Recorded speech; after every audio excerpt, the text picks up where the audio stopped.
Hello viewers, ডিমের অসাধারণ রেসিপির জন্য আমরা নিয়েছি একজন ডিম, একটি লেবু, প্রাণের কাসুন্দি, দুটো পেঁয়াজ বড় সাইজের এবং ধনেপাতা, বিট লবণ, প্রাণের চাটনি এবং প্রাণের সস। আমরা এখন ডিমগুলো চুলার আঁচে ভালো পাত্রে পানি রেখে ছেড়ে দেব। ডিমগুলো ভালো করে সিদ্ধ করে নিব যাতে ছিলতে সুবিধা হয়। এগুলো আমাদের ডিম দেখা গেল। এখন আমরা পেঁয়াজ কুচি, মরিচ কুচি, ধনেপাতা কুচি সেগুলো একসাথে কুচি করে আমরা রেখে দেব। মরিচের ফালি, শুকনা মরিচের ফালি এগুলো আমরা এবং প্রাণের কাসুন্দিদেরকে আমরা সব কিছু রেডি করে রাখবো। আমাদের লেবু রেডি করে রাখবো। এ ফাঁকে আমাদের ডিমগুলো সেদ্ধ হয়ে গেছে। আমাদের যে মশলাগুলো ব্যবহার করেছি সেগুলো দেখতে পাচ্ছেন।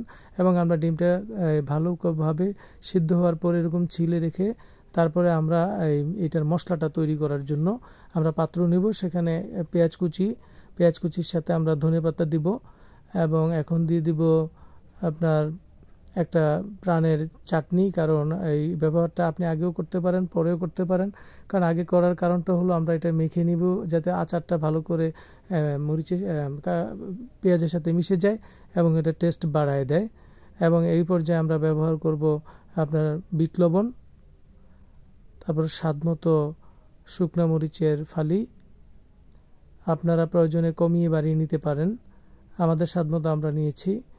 তারপরে আমরা যেহেতু 12টা ডিম দিয়েছি, আমাদের একটু আইটেম বেশি লাগবে। আমরা কাঁচামরিচ কুচি দিয়ে ব্যবহার করেছি এবং আমরা ব্যবহার করেছি লেবুর রস যাতে ফ্লেভার আসে এবং স্বাদটা বাড়িয়ে দেয়। আমরা এটাকে ভালোভাবে মিশিয়ে হাতের একটু প্রেসার দিয়ে, জোর দিয়ে, চাপ দিয়ে যাতে এটা মিশে যায়, একটা স্বাদ মানে এটাকে মেখে নেব। মাখার পরে ঠিক এরকম হবে। আমরা ব্যবহার করেছি প্রাণের সস, 4টা প্রাণের সস মিনি প্যাক ব্যবহার করেছি আমাদের 12টা ডিমের জন্য। আপনারা চাইলে একটু বেশি কম করে নিতে পারেন। এখন আমরা সসগুলা এটার সাথে মিশিয়ে টেস্ট বাড়ানোর জন্য সস ব্যবহার করছি। হয়ে গেল আমাদের এই। তারপর আমরা কাসুন্দি ব্যবহার করেছি আমাদের স্বাদ মতো।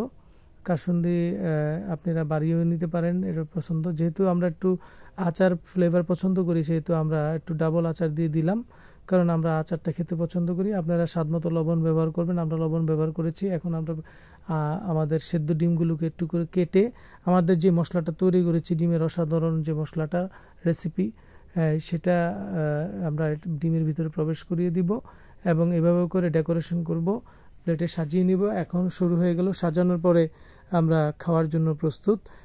আমরা খাওয়ার টেস্ট করে দেখছি, অসাধারণ একটি টেস্ট এবং আপনারাও খেয়ে দেখবেন, খুব সুস্বাদু, ভালো লাগবে, মজাদার, ভাবা যায় না এরকম সুস্বাদু একটা জিনিস। আর আমাদের চ্যানেলটা যদি ভালো লাগে লাইক, শেয়ার, কমেন্ট এবং সাবস্ক্রাইব করে দেবেন। পাশে থাকা বেল আইকনটি ক্লিক করে রাখবেন।